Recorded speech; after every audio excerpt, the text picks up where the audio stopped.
Hola, hola compañeras de pedagogía. Estamos aquí con la segunda clase del día de hoy en pedagogía sobre lo que viene siendo la sociología de educación.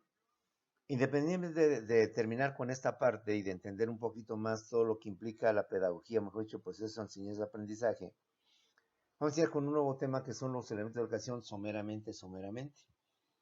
Porque dentro de la clase en varios momentos te he hablado de los elementos de educación. Te he mencionado los principales que es el educador, el educando y lo que es el contenido. Pero vamos a ampliar un poquito más para que entendamos que no son los únicos, hay más y son muchos más. Para que tengas una visión general, una visión amplia de lo que viene siendo tu carrera y todo lo que implica y todo lo que significa el ser pedagogo y el ser maestro para poder dar lo que viene siendo la enseñanza. Decíamos en la clase anterior que las ciencias de que la sociología de la educación es una ciencia auxiliar de lo que viene siendo la pedagogía. Es una ciencia auxiliar que se encuentra dentro de la metodología jurídica, metodología pedagógica. Porque la metodología pedagógica estudia la educación, pero dividiendo, fraccionando, separando cada una de sus partes o cada uno de sus elementos. Por estimar que al ver con detalle cada elemento, cada parte, se comprende mejor. Porque estudiando o comprendiendo cada uno de ellos, se puede ver con más precisión pues, los pormenores de lo que significa cada una de de estos elementos.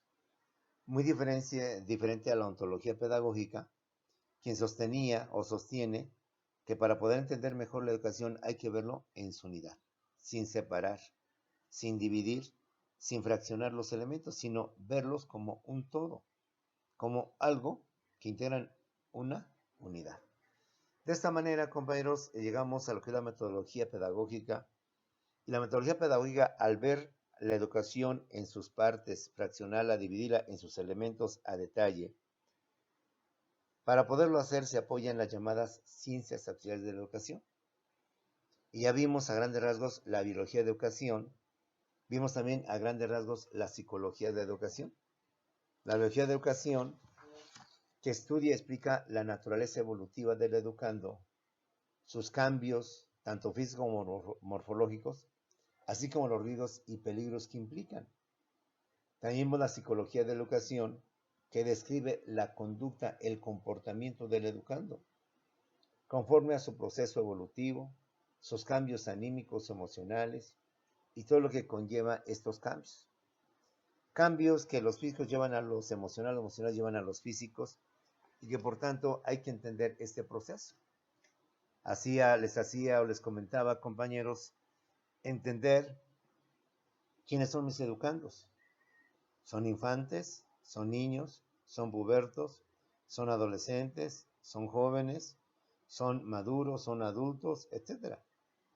A nivel licenciatura, las edades no están muy bien definidas. A nivel primaria, secundaria, están bien definidas. De los 6 a los 12 años, de los 12 a los 15 años. Claro, hay excepciones, eso nadie lo quita, pero son justamente excepciones. Pero a nivel primaria, por lo general es de los 6 a los 12 años. La secundaria es de los 12 a los 15 años y la prepa es de los 15 a 18 años. En términos generales, hay excepciones. Sí, en prepa hay jóvenes de 20, hay jóvenes de 22, en fin. Secundaria llega a haber jóvenes de 16. Pero en términos, vamos a decir, estadísticos o en términos claros, así se maneja. Pero a nivel de licenciatura, donde tu maestro más se ha desarrollado, pues sí, he llegado a tener, no puedo hablar de 18, de 20 en adelante. He tenido jóvenes pues de 30, de 40, inclusive hasta de mi edad. He llegado a tener compañeros de mi edad. Y pues eso me alegra, eso me motiva mucho y siempre lo destaco dentro de los que son los jóvenes. Diciendo pues, como la frase clásica, ¿no? Nunca es tarde para llegar a hacer algo. Y pues ya ahí en ese mundo tan disímbolo, en ese mundo donde tengo de todos los tamaños, todos los sabores, todos los colores, y donde supone ya a ese nivel ya hay mayor responsabilidad, mayor seriedad, pues cambian un poquito las cosas, cambian. Pero en los niveles de abajo, pues ahí sí es donde está el problema, la rebeldía, la agresividad, que el niño viene a de malas, que hay que tolerarlo, que la señorita hoy se puso bien enojada, en fin. Entonces, entender, por tanto, el ciclo, o mejor dicho, la etapa evolutiva que están viviendo nuestros educandos. ¿Sí? Su niñez, su infancia, perdón, su niñez, su pubertad, su adolescencia, su juventud, etcétera. Continuamos, por tanto, jóvenes, el día de hoy viendo lo que es la sociología de la educación. La sociología de la educación, como decíamos en la clase anterior, estudia el ambiente, estudia el entorno en que se desenvuelve el educando. Te ponía unos ejemplos, dicho con respeto, sin ofender, sin mal que se interprete, sino en su sentido literal. Es obvio que un niño que vive en zonas exclusivas, pensando en Ciudad de México, Polanco, Santa Fe, lados de Camachalco, El Pedregal, etcétera, a un niño que nace o que vive dentro de la zona, y lo digo con respeto, Tepito, lo que viene siendo Azcapotzalco, la Gustavo Madero, San Felipe, la Merced, etcétera, pues es obvio que el entorno es muy diferente. Y es obvio que el entorno va a influir completamente en ellos. Si vemos a los niños de estas zonas y de esta otra zona, vamos a ver cambios enormes en su conducta, en su comportamiento, en su hablar, en su comer y en muchas situaciones. Entonces, esto nos ayuda a la sociedad de la educación a entender ese entorno, ese ambiente en donde se desenvuelve el educando.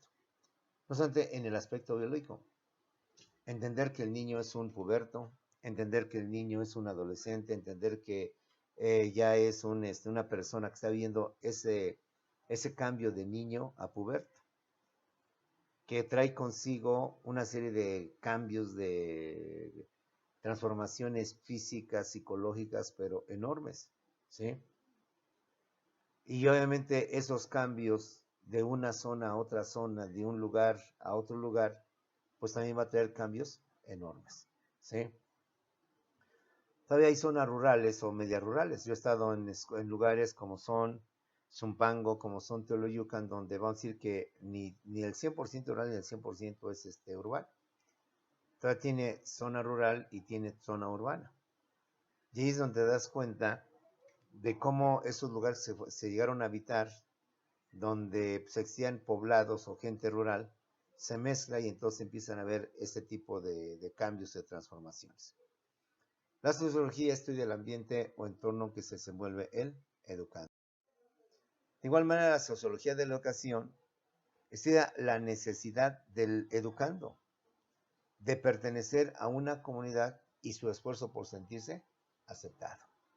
Sabemos, compañeros, que los educandos tienen la necesidad de pertenecer a una comunidad.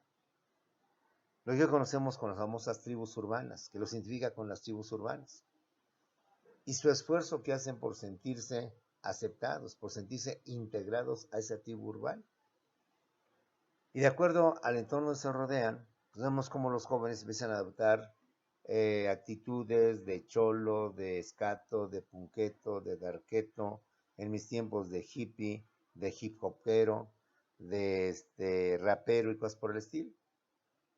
Entonces, como puedes ver, el educando tiene la necesidad, la urgencia a veces de pertenecer, de sentirse con una parte de ese grupo selecto con el cual se identifica por su forma de vestir, por su música, por sus costumbres, por su manera de ver las cosas, etc. Y él tiene la necesidad de pertenecer, de integrarse a esa comunidad y sobre todo el esfuerzo que hace por sentirse aceptado.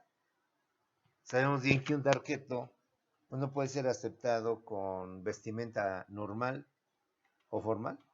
Necesariamente tiene que ir de negro, necesariamente tiene que vestir todo con sus botas, etc. Un escato, misma situación en cuanto a su vestimenta. Un cholo, sabemos que tiene que tener su pantalón, como decimos, pues a media pompi, con pantalones aguados, cosas por el estilo. Entonces, esto lo trata de entender también lo que es la sociología de educación. Lo trata de visualizar porque luego estos jóvenes traspasan sus modas, su forma de actuar, de conducirse dentro de lo que viene siendo el aula. De lo que viene siendo todo esto por estimar, y ahí vienen luego los argumentos que ellos dicen, pues que son libres y que pues ellos quieren libertad y que quieren sentir, etcétera, etcétera. El piercing, compañeros, los famosos tatuajes, que aún todavía no son bien aceptados por las autoridades. Y todo esto lo estudia también la sociología de la educación.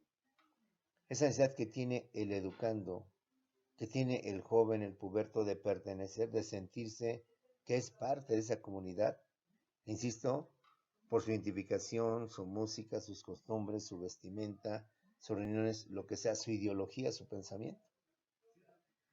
Y lo que hacen para ser aceptados. Porque para ser aceptados cambian completamente todo. Ya no usan el tenis, usan la bota, ya no usan el cabello levantado, sino que ahora se dejan su fleco y cosas por el estilo. Ya usan el piercing, ya usan el clásico saludo con las manos, ya no es el buenos días, etcétera, etcétera.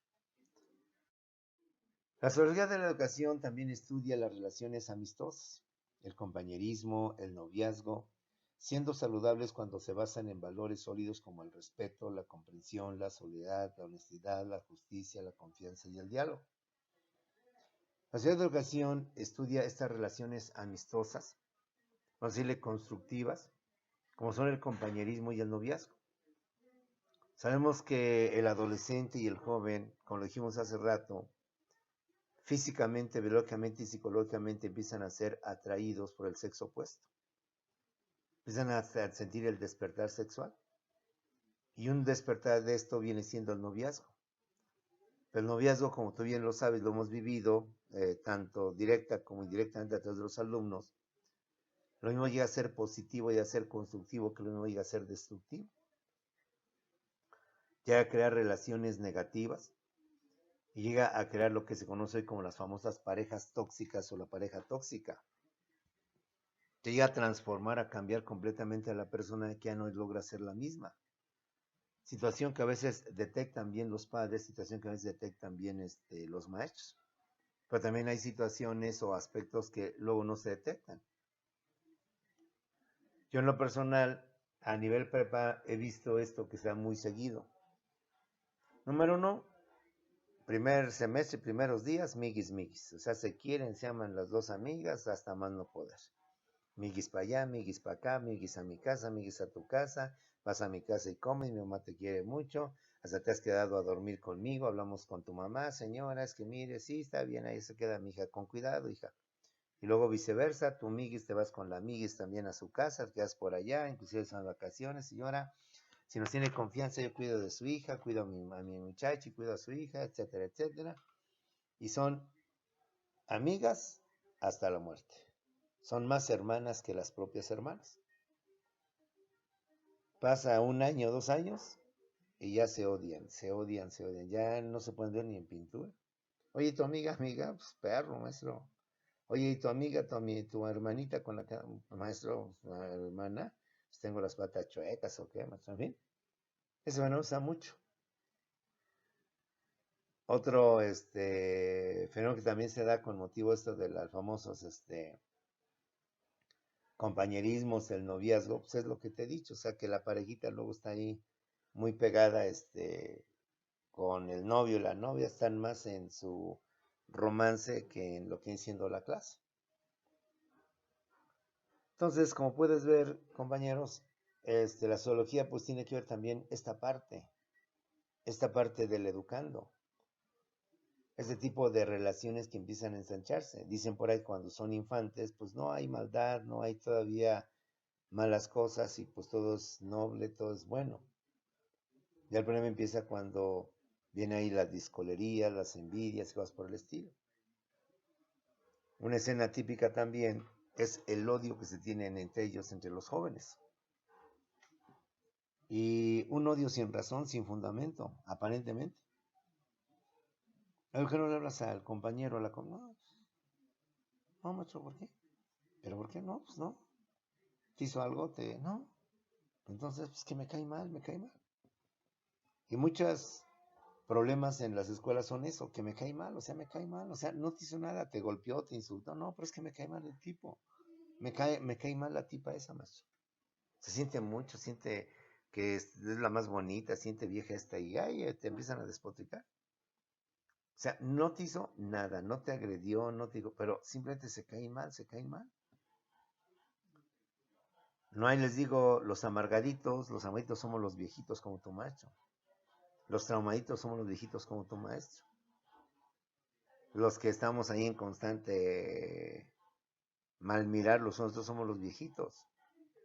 Pues de los jóvenes que apenas empiezan a conocer la vida, empiezan a conocer lo bonito de la vida, ya están odiándose, despreciándose y demás cuestiones, pero pues bueno, así está la situación, o así se dan las cosas. Pero la sociología de la ocasión también estudia las relaciones amistosas, el compañerismo, el noviazgo, siendo saludables cuando se basan en valores sólidos como el respeto, la comprensión, la solidaridad, la honestidad, la justicia, la confianza y el diálogo. Y en clase anterior habíamos también dentro de las materias, o dentro de las materias que se de la pedagogía, que hay una de ellas que estudia también los valores educativos. Los valores educativos que deben de enseñarse, deben darse a temprana edad, pero con el tiempo se pierden, se olvidan, etc. La sociología de la educación también estudia lo que son las relaciones negativas, no solamente las positivas, las negativas, o destructivas entre los educandos, basadas en antivalores como la violencia, la falsedad, la falta de comunicación, la envidia, el egoísmo y la desunión. Sabemos que en las escuelas son constantes las riñas, constantemente las peleas entre los alumnos que se van cuadras adelante de la escuela, porque saben que todos los van a expulsar, los van a castigar, buscan un lugar en donde puedan ahí pues golpearse. Y sus compañeros, en lugar de invitarlos, de convocarlos, a que traten de llegar a un arreglo, a que platiquen, a que entre ellos, etcétera. No, al contrario, los animan, los reaniman, los motivan a que se peleen, a que se sigan agrediendo. Les echan porras y forman sus grupos y alientan y no, manita, y no te dejes y parte la que sea que aleje, que sabe qué tanto, y tú, manita, puedes con ella, quítale lo sabroso a esta vieja y que sé qué tanto. En fin, y los hombres no se diga. Entonces, como pueden ver, son situaciones que existen, que se presentan dentro de ese mundo pequeñito, dentro de esa parte de ese grupo social llamado escuela, y que por tanto los educandos directa o indirectamente lo van a vivir, consciente o inconscientemente lo van a llevar. Entonces, habría que ir visualizando, habría que ir viendo este tipo de situaciones. Relaciones negativas o destructivas entre los educandos, basadas en antivalores como la violencia, la falsedad, la falta de comunicación, la envidia, el egoísmo, la desunión. Y todo esto también, como te decía al principio, cuando hablamos de estas ciencias auxiliares, estudia y analiza los riesgos y los peligros que conlleva a lo que viene siendo ni más ni menos que estas etapas evolutivas. Desde un punto de vista biológico, psicológico o social, sabemos que los educandos están sujetos a riesgos como son las famosas adicciones. Las adicciones, el tabaquismo, aparte del tabaquismo, lo que vienen siendo las drogas, lo que viene siendo también el alcoholismo. Dentro de estas adicciones, pues se encuentra también, o lo que forma parte de estos riesgos o peligros, lo que son las famosas ITS, las infecciones de transmisión sexual, la gonorrea, la sífilis y las mortales, como son el papiloma humano, con lo que viene siendo el VIH-Sida, ¿sí? Y otras cosas más. Que a pesar de que a los jóvenes en las clases de orientación, vaya la redundancia, se les orienta, se les guía, se les asesora, se les apoya, pues tal parece que no, tal parece que no les llega porque sabemos que en ciertos niveles, desde secundaria hasta preparatoria, el tabaquismo es muy fuerte. Y no lo podemos ver como algo menor en relación con lo que vienen siendo las drogas, la marihuana o la cocaína. Pero por algo se empieza. Jóvenes que incluso ya no guardan ningún pudor. Es una escuela donde era grande la escuela, tenía pocos alumnos, por eso había mucho espacio. Era una escuela nueva y tenía un patio al menos grande donde pues, se podían separar, o sea, a la hora del receso. Y una vez un joven cometió el error de que en receso yo me quedaba en el salón, se mete. Y ustedes saben que la marihuana pues, es muy olorosa, o sea, a diferencia del cigarro, la marihuana los dos son olorosos, pero la marihuana le gana. Llegó como si en el tufo, llegó hasta mí, digo, oye joven, ven para acá. Y ya sabes, lo niegan. Te acabas de entrar tu pericazo, ¿verdad? No, que no es cierto, que sabe qué, joven, no digamos mentiras. Mira, ahorita tan fácil, te llevo a la dirección y vas a con el director, te vuelas sin que yo le esté diciendo nada. Déjate de tonterías y si vas a hacer tus cosas, que te recomiendo que no las hagas, no seas aquí en la escuela, no sé qué ganas con hacer en la escuela. Si ahorita vas a cualquier lugar, es más, vamos a la dirección, nada más vamos a pasar por ahí. ¿Cuánto vas a que te detiene la dirección?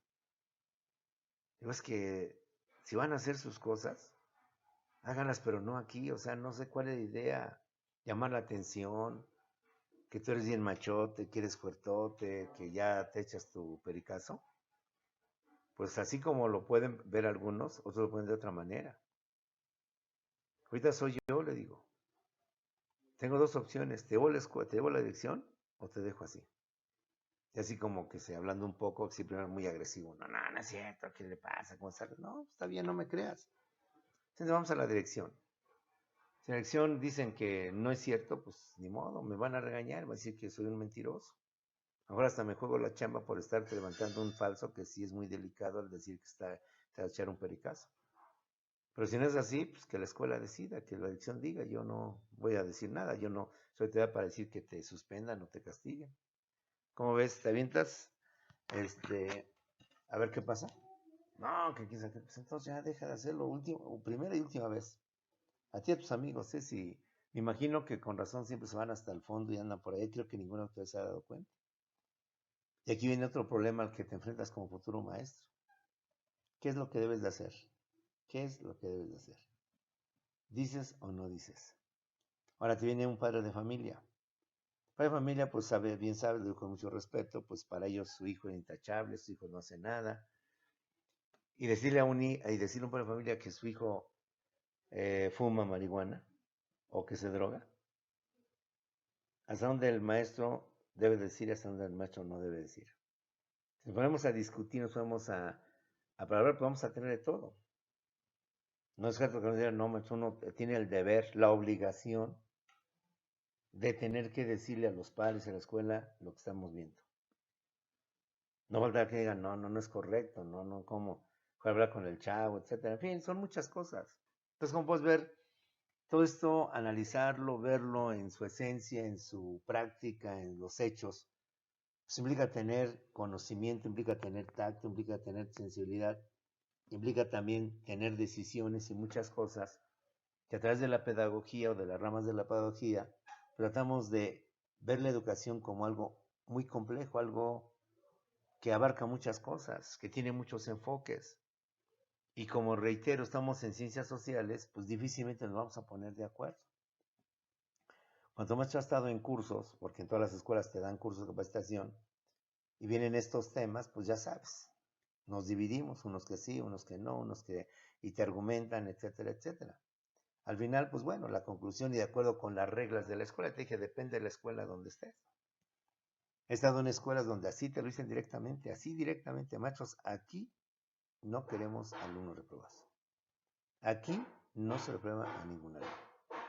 No sé cómo lo hace usted, maestro, pídales trabajos extras, pídales exposiciones, lo que sea, pero aquí no se reprueban alumnos. Así te lo dice. He estado en escuelas donde al revés.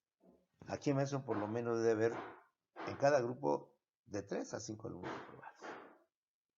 Aquí no queremos que no queremos, son muchas cosas.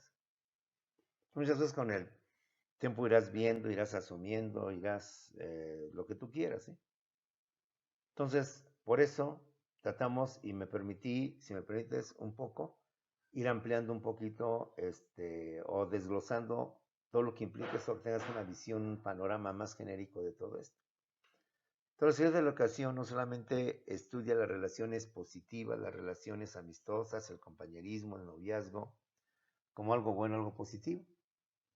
También se encarga de estudiar las relaciones negativas o destructivas entre los educandos basadas en antivalores como la violencia, la falsedad, la falta de comunicación, la envidia, el egoísmo, la desunión y un larguísimo, etcétera, etcétera.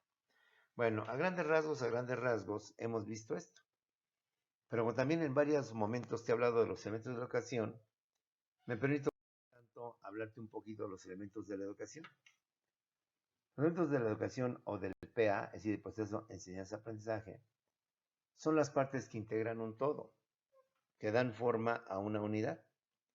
Y en la educación son las partes que intervienen en el proceso enseñanza-aprendizaje.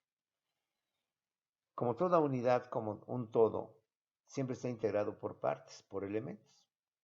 La educación siendo un todo, siendo algo muy complejo, por tanto está integrado por varios elementos o por varias partes. ¿Cuáles son los elementos principales de la educación? Son el educador, el educando y obviamente el contenido. Son tres los elementos principales de la educación, más no son los únicos. Los principales son el educador, el educando y el contenido. Pero vamos a ver, aunque sea a grandes rasgos, que no son los únicos o son los exclusivos.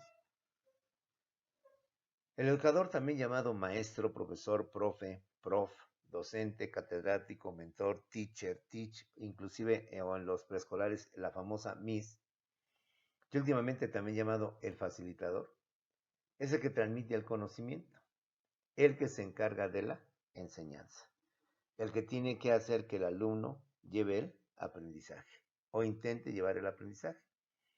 Los elementos principales de la educación son el educador, el educando y el contenido, y reitero, más no son los únicos, sino que hay más, son los principales. Al educador también se le denomina maestro, profesor, profe, prof, docente, catedrático, mentor, teacher, teach, miss. Y últimamente también se le ha dado el nombre de facilitador. Es el que transmite el conocimiento, el que se encarga de la enseñanza. De alguna manera también puede ser el instructor o el capacitador. Pero como hay algunas diferencias, más bien dejamos estos términos por los cuales también se le denomina al educador. En pedagogía se habla más de educador que de maestro o de profesor. Casi el término que más utiliza el pedagogo en cuanto al educador. El segundo elemento principal, obviamente, es el educando. También llamado alumno, también llamado estudiante, es el que recibe el conocimiento, es el que recibe el aprendizaje. Para la escuela tradicional, el maestro viene siendo el sujeto activo y el educando viene siendo el sujeto pasivo. De tal suerte que el maestro es el que habla y el educando, que es el sujeto pasivo, es solo el que escucha. La idea es que ahora, entre ambos, se cree una clase dinámica donde el maestro no nada más hable, sino el alumno también participe. Donde la clase no quede al 100% en el maestro en la exposición, sino también con otras actividades, con otras dinámicas, con otras técnicas para enriquecer la clase y para quitar esa pasividad que el alumno tenía en mucho tiempo y que aún lo sigue teniendo. El tercer elemento viene siendo el contenido. ¿Cuál es el contenido? Pues el contenido vienen siendo las materias o asignaturas, los libros que contienen el conocimiento que habrá de transmitirse y habrá de aprenderse. Y aquí pues, usted sabrá con el tiempo pues la gran cantidad de textos, como se le conoce, o de libros que existen y que hace rato te mencioné pues muy a grosso modo. Los textos científicos, los textos literarios y los textos periodísticos. Los textos de formación, los textos de información y los textos de entretenimiento. Y todo este contenido, todas estas materias que dan esencia justamente a la enseñanza, pues son los que se manejan a través de los diversos niveles, a través del proceso evolutivo del alumno, a través de todo esto. Es obvio que a nivel primaria, a nivel secundario, pues se manejan de todos ellos. Y a nivel licenciatura se le da mayor prioridad, dependiendo de la carrera, pues al texto científico propiamente dicho, pero dentro de cada texto, como lo vimos hace rato, pues hay una subclasificación de todos ellos. Decía del texto literario, que se divide en el texto dramático, en el texto lírico, y en texto narrativo. Y ahí tenemos otros subgéneros y, en fin. El contenido son las materias o asignaturas, los libros que contienen el conocimiento que habrá de transmitirse y por ende habrá de aprenderse. Otros elementos educativos.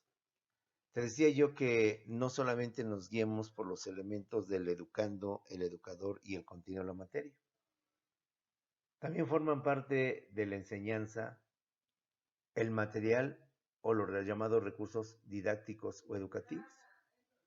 El material didáctico o educativo, o también llamado recursos didácticos, son los recursos materiales que apoyan y facilitan el proceso de enseñanza-aprendizaje, desde los más simples hasta los más complejos, desde los más rudimentarios hasta los más tecnológicos o de avanzada, como son los pizarrones de gis, plumón o electrónico, el rotafolio, los mapas, los grupos terráqueos, las gráficas, los pósters, las estampas, los murales, las figuras geométricas, el proyector, el video, la pantalla, las fotos, las diapositivas, los videos, las computadoras, los microscopios, los matraces, en fin. ¿Sabes que el proceso de enseñanza-aprendizaje no solamente implica transmitir conocimientos o lecturas? Implica que tengamos otro material de apoyo para enriquecer la clase, para fortalecer el conocimiento, para ayudar al aprendizaje del alumno. Y como dicen, viendo, tocando, sintiendo, escuchando, es como aprenderán seguramente más rápido o más fácil. Atendiendo al alumno auditivo, al alumno kinésico, kinestésico, ¿sí? Alumnos que aprenden oyendo, aprenden escuchando o bien aprenden lo que viene siendo tocando. De esta manera la pedagogía nos habla de los recursos educativos, del material didáctico, aunque es propiamente de la materia de didáctica, es importante ahorita tenerlo presente. Va a depender la materia y el nivel donde nos encontremos para saber qué tipo de material se va a utilizar. Y aunque parezca increíble, y esto lo dejo así sin decir nombres, todavía hay escuelas que manejan el pizarrón de gis, así es. A menos sin ánimo de ofender ni mal hablar, pues no te voy a decir qué escuelas, al menos que yo he estado, pero hay escuelas que siguen manejando el gis. Tómalo como quieras. Hay todavía escuelas que tienen laboratorios de computación, pero con monitores, o no son pantallas, sino monitores tipo televisión donde se tiene todo esto. Sea por razones económicas, por lo que tú quieras, pero sí, esto habla mucho de la escuela. Y no es lo mismo una escuela con pizarrón de gis a una escuela con pizarrón de plumón, o el famoso pintarrón. No es lo mismo una escuela con pizarrón o pintarrón que con pizarrón electrónico, que es lo más moderno, lo más sofisticado, dirían por ahí algunos chavos lo más cool, ¿sí? Que puede haber ahorita en la educación. El llamado programa multimedia que Vicente Fox quiso establecer en su gobierno para que en todas las escuelas de nivel básico, creo que secundaria y primaria, tuvieran esa tecnología, no quedó más que en un proyecto, en una idea de que se pudiera implantar a nivel nacional en las escuelas de educación básica, primaria y secundaria el famoso pizarrón electrónico. Claramente, dadas sus características, ayudaría o sería un implemento o un recurso, mejor dicho, que facilitaría la enseñanza-aprendizaje. Tenemos el famoso rotafolio, algo rudimentario, cuando no se tenía otras cosas, sino que a través del rotafolio se podían presentar gráficas o tener ya la clase preparada nada más para ir leyendo cuando aún no existían las diapositivas. Todavía queda esta herramienta. Antigüita pues, pero todavía muy práctica, todavía muy útil. Los mapas. En primaria es clásico encontrar en los salones, en las paredes pegadas mapas, anatomía del cuerpo humano, por tanto el aparato digestivo, el aparato circulatorio, el aparato linfático, no sé cuántos aparatos más. Es típico en las primarias tener en las paredes el póster de la célula y las partes internas de las células, mitocondrias, el aparato de Golgi o de Golgi, el núcleo, el nucleolo y todas las partes que integran todo esto. Es más, hay algunas escuelas o algunos salones que incluso hasta tienen un esqueleto, bueno, obviamente un plástico de algún material, para facilitar justamente la enseñanza, el aprendizaje. Clásico también las figuras geométricas que se tienen para que el alumno pueda distinguir estas figuras geométricas y las pueda utilizar. Clásico también, clásicos todos los maestros de matemáticas, es andar con su famoso juego de geometría, sus reglas, sus escuadras y no sé cuántas cosas más, para hacer sus representaciones gráficas sobre el pizarrón. De hecho, estuve en una escuela donde también, cuando el maestro necesitaba estos implementos, iba, pues creo que a la coordinación, no recuerdo bien, porque pues yo no tenía esas herramientas, a pedir sus instrumentos, sus recursos. Le daban su juego de escuadras, de reglas, para hacer sus mediciones, etcétera, etcétera.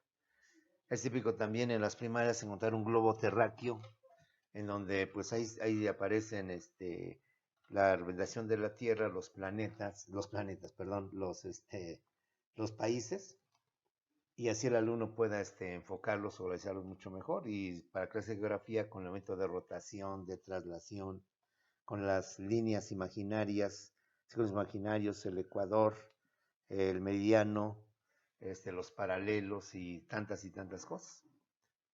Ahora ya con la tecnología, pues ya hay muchas escuelas, una gran parte de escuelas que ya en cada salón tienen ahí su pantalla y su proyector.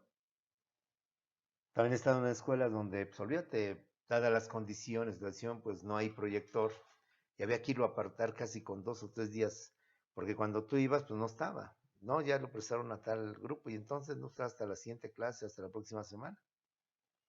Poco a poco las escuelas han ido llenando de implementos tecnológicos justamente para facilitar el aprendizaje, para ayudar el aprendizaje a través de este tipo de tecnología, este tipo de instrumentos. Entonces, como puedes ver, este es otro elemento muy fundamental, saber qué tipo de recurso didáctico utilizar, porque nada más se trata de ponerlo por poner, nada más de lucirlo por lucir, sino darle, de acuerdo a la etapa evolutiva, en qué momento emplear ese recurso, en qué tipo de materias utilizar ese otro recurso, o qué recurso sería el idóneo para historia, qué recurso sería el idóneo para geografía y demás tipos de materias. El material didáctico o material educativo, o también llamado recursos didácticos, son recursos materiales que apoyan y facilitan el proceso de enseñanza-aprendizaje. Desde los más simples, por ejemplo el rotafolio, por ejemplo el GIS, hasta los más complejos, con el pizarrón electrónico, desde los rudimentarios hasta los tecnológicos o de avanzada, como son, entre otros, el pizarrón de GIS, el pizarrón de plumón o el famoso pizarrón electrónico. El rotafolio, los mapas, los globos terráqueos, las gráficas, los pósters, las estampas, los murales. Las figuras geométricas, el proyector, el video, la pantalla, las fotos, las diapositivas, los videos. Las computadoras, los microscopios, los matraces y cuánto recurso más, dependiendo de la carrera, dependiendo de la escuela que se lleve a cabo. En algunas universidades, no en todas, se han ido creando los famosos juzgados con motivo de los juicios orales. Entonces, aquellas escuelas que tienen mucho espacio, que tienen mucha gente, han amoldado un salón y lo han convertido en una especie como de sala judicial, de sala de un juzgado, para que los jóvenes actúen, participen como si fuera su realidad. Han amoldado las instalaciones de tal manera que parezca un juzgado, donde esté obviamente el juez, el ministerio público, los abogados, el presunto responsable, etcétera, etcétera. ¿Y qué digo de gastronomía? Gastronomía obviamente es una carrera que necesita forzosamente, necesariamente, pues su laboratorio, su cocina, para que el alumno pues pueda llevar a cabo ahí sus prácticas de alimentos, de pasteles y cosas por el estilo. Y en medicina pues no se diga también. En fin, jóvenes, ahí tenemos el material didáctico, los recursos didácticos, que dependiendo de la materia, dependiendo del nivel, son fundamentales, son esenciales para el fortalecimiento de la enseñanza-aprendizaje. Otros elementos más son los métodos didácticos.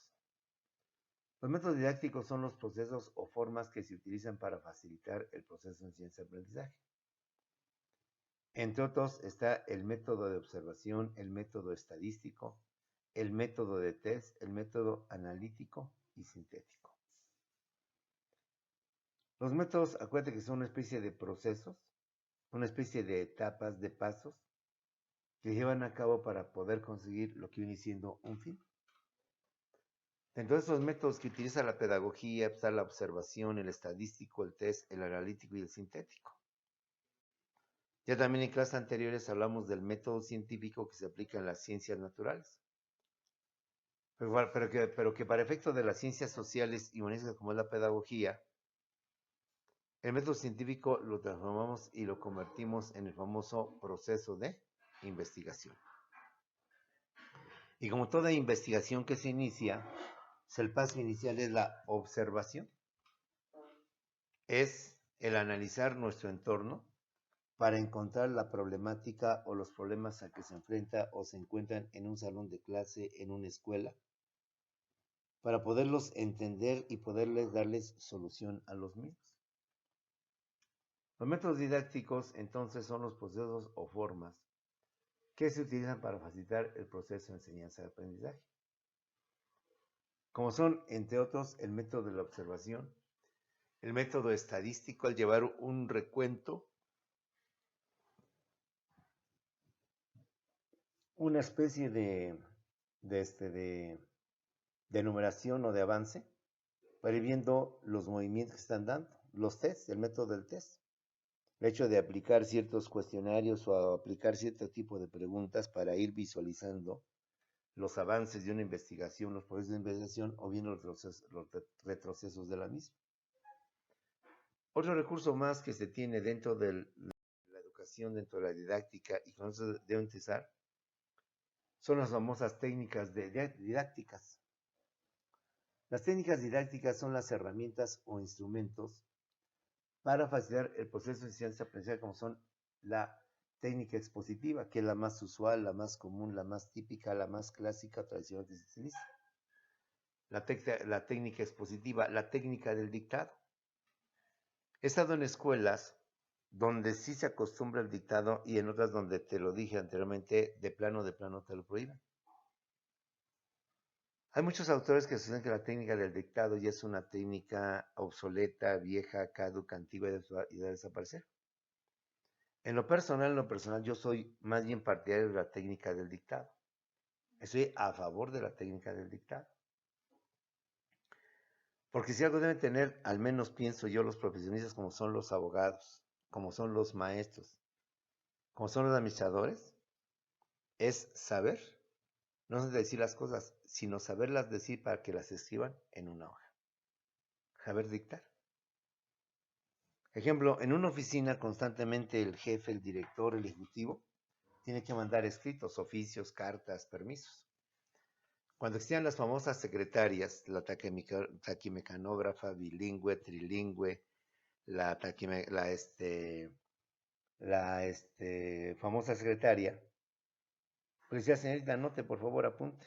Le dictaba la carta y entonces la señorita iba a su máquina de escribir y ponía a hacerlo. Hoy los directivos tienen su computadora y entonces se ponen ellos a hacer su carta, a dar su carta. Pues créeme que hacer una carta o hacer un dictado no es fácil. Y algo que deben tener los abogados, los maestros y los administradores, entre otros muchos, es la facilidad de saber decir las cosas y de dictarlas. Un abogado constantemente comparece ante el Ministerio Público. El Ministerio Público toma la declaración y entonces la declaración va sobre lo que digas. Muy bien, a ver, abogado, su declaración. Y entonces empieza la persona a anotar lo que le vas dictando. Entonces hay que saber convertir la palabra hablada en palabra escrita. Yo, lo personal, a mí me gusta mucho el dictado, no como una forma de, ¿cómo te diré?, de presunción. Pero en clases presenciales explico y sobre la explicación te voy dictando. O sea, te explico y te doy el dictado. sin llevar ningún cuaderno, sin llevar ninguna notita, porque así es el dictado. O sea, así debe de salir. No sé, pero tú como maestro muchas veces te van a decir, maestro, sea el maestro de ceremonias, porque sabes que de repente que el evento cívico, que la graduación, etcétera. Entonces ahí la técnica del dictado te ayuda mucho para poder expresarte. Imagínate lo que significa para ti a futuro ser maestro de ceremonias. A ver, maestro, maestra, no sea malita, lleve usted la ceremonia, encauce usted el himno nacional, la presentación de estos números, etcétera, etcétera. O en una graduación, en donde ahí no solamente están los alumnos, están los padres de familia, donde además están ahí los directivos. Entonces ahí te darás cuenta que no es lo mismo hablar ante alumnos que hablar ante padres de familia, hablar ante directivos. Un maestro de repente exámenes, a ver maestro, hágame su examen, o maestro, quiero un resumen de su clase, o maestro, quiero un apunte de esto. Vamos a estar yendo a ver a tus libros, a ver qué es lo que, no, pues va a ver, pero necesito que alguien me ayude, o empiezas tú, o que alguien le puedo dictar, y ahí va. Entonces la técnica, yo en lo personal sí me gusta, hay que saberla manejar, sobre todo dominar, en algunas profesiones como son, insisto, ser maestro, ser de abogado, o ser administrador. No sé, a mí me ha tocado esa experiencia. Oye, que lo mande llamar el director. Ah, caray, pues a ver, voy a ver ahora qué hice. ¿Qué hice que me mande llamar el director o la directora? Sí, dígame sus órdenes que mandó llamar. Ah, sí, maestro, mire, no sea malo. Ahorita vamos a tener un evento, el evento de graduación. Y obviamente tengo que darle unas palabras a los jóvenes. Hágame, por favor, rápidamente un texto de palabras de despedida a los jóvenes, a los padres de familia, a los maestros, de agradecimiento y todo eso. Pero maestro, sí, en 10 minutos ya va a empezar la ceremonia y quiero yo empezar a abrir, a hacer esto, hágame esto. Entonces, imagínate, en ese momento tener que dictar o tener, mira, aquí está la señorita, díctele, para que rápido me lo pase a la computadora y ahorita lo checamos y lo corregimos. No, no, no, no.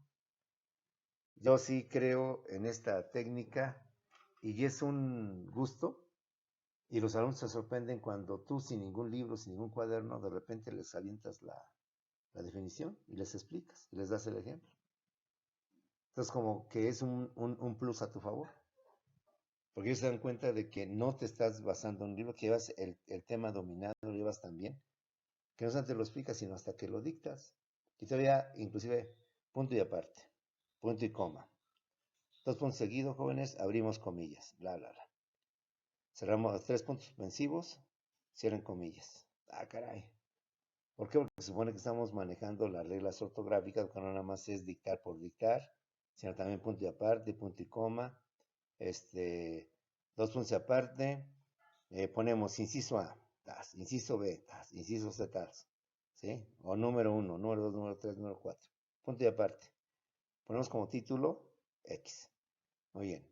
X y damos definición. Terminamos. Ejemplo. Se acabó. Y pues empezamos a explicar. No, que miren que sí, que esto. Muy bien, anoten. Entonces, esto es así y cosas por el estilo. Bueno, ahí te lo paso al costo, te voy a repetir. Yo he escuchado, he leído, perdón, no he escuchado, he leído libros donde sí la técnica del dictado se le cataloga como una técnica caduca, vieja, sin razón de ser, que debe desaparecer, que ya no se debe de acostumbrar, etcétera, etcétera. He estado en escuelas donde plano te dicen aquí no se dicta, aquí no se viene a hacer esto, aquí se viene nada más a, etcétera, ¿no? Pues ha habido de todo, como lo que es las ciencias sociales. No nos vamos a poner nunca de acuerdo en cómo se manejan las ciencias sociales. Tenemos para efectos de historia, de literatura y muchas materias más la técnica biográfica, la técnica cronológica, la técnica del interrogatorio. Esta es muy útil, la técnica del interrogatorio, ¿eh? Sobre todo para saber el nivel en que están tus alumnos. Porque llegamos a un grupo nuevo y pues sí, maestro, más o menos, etcétera. Pero ya para saber en qué nivel se encuentran de la materia. A ver, jóvenes, historia de México, vamos a darles. Eso ve que usted llevar una historia en su primaria, en la secundaria. ¿Qué es esto? ¿Qué es aquello? Y te das cuenta qué tan bien o qué tan mal andan y qué tanto tienes que regresar o de plano das el tema por visto y sigues adelante. La técnica del debate también es muy buena y se presta mucho para el aspecto de ciencias sociales. A ver, jóvenes, nuestro tema es el aborto. Ya la compañera expuso qué es el aborto. Para mañana vamos a hacer un debate. A ver, levanten la mano que están a favor del aborto. Muy bien. ¿Quién está en contra del aborto? Muy bien. Prepárense porque mañana vamos a ver quién nos convence, a ver si los abortistas convencen a los no abortistas o los no abortistas convencen a los abortistas. Entonces, ayuda eso porque ahí se va a pedir que el alumno utilice argumentos, nada más habla por hablar. El estudio de casos concretos se maneja mucho en derecho, el de problemas en matemáticas, etcétera. En fin, por técnicas, por métodos y por sistemas, usted, pedagogo, no tiene por qué llorar, tiene mucho que manejar y mucho que emplear para que su clase sea dinámica, tenga muchas opciones y no te caiga, uy, esa maestra nada más para pasar puro dictando, nada más se sienta, abre su libro y empieza a dictar. Ah, esa maestra nada más habla y habla y habla y te aburre, en fin. Jóvenes, pues con esto terminamos nuestra segunda clase del día de hoy de la semana. Nos vemos en unos cuantos segundos en Zoom para dejarte tu tarea, para ver lo de tu tarea, porque ya te dije, ya no quiero nada más que me la mandes. Quiero que realmente tu tarea la estés leyendo porque es lo que se va a tratar ahora y ahí poderle dar ya valor a tu tarea porque nada más estás pegando y mandando y la idea es que tú también aportes ideas. Nos vemos al ratito en Zoom en unos cuantos segundos.